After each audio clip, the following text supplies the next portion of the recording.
Monsieur le Président de la Commission des Finances,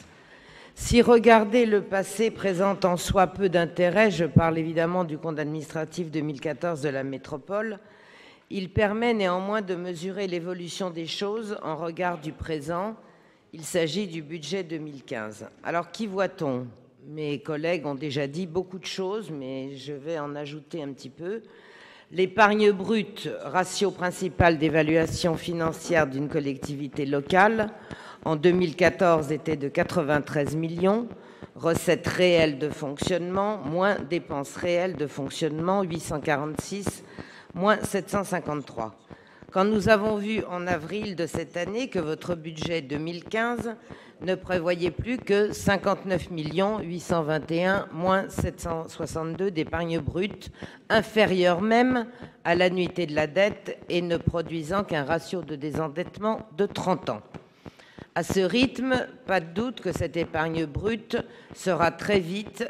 nulle,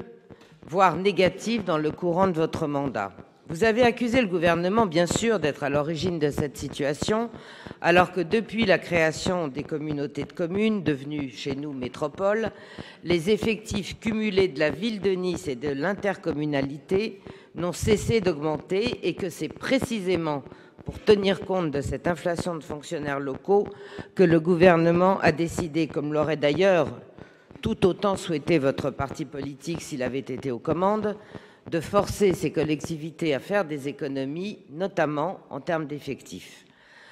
En vérité, ce n'est que vous, Monsieur le Président, Monsieur le Vice-président et Monsieur le Président de la Commission des Finances, pardon,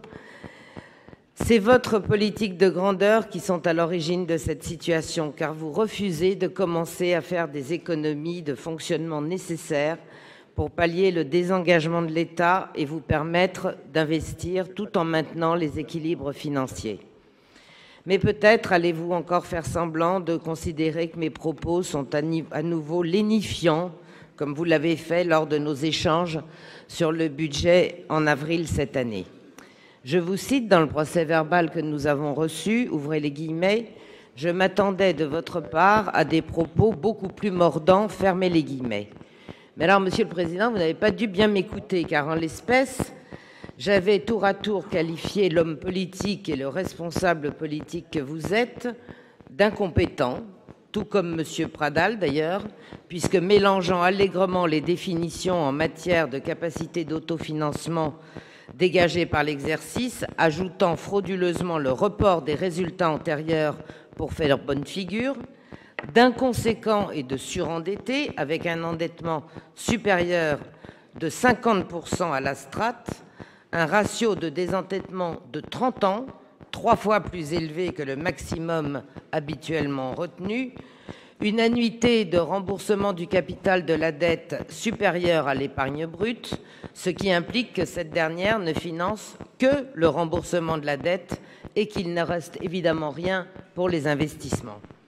Et puis de menteur avec une fiscalité en forte hausse, dans les faits en contradiction totale avec votre discours, avec aussi un effectif en croissance, alors que vous prétendez ne remplacer qu'un départ sur 2. Alors moi, je ne sais pas trop ce qu'il vous faut comme qualificatif pour que vous considériez que mes propos soient mordants, mais néanmoins réalistes. C'est vrai que nous essayons de rester corrects, de ne pas nous laisser entraîner à des propos insultants, méprisants ou diffamatoires,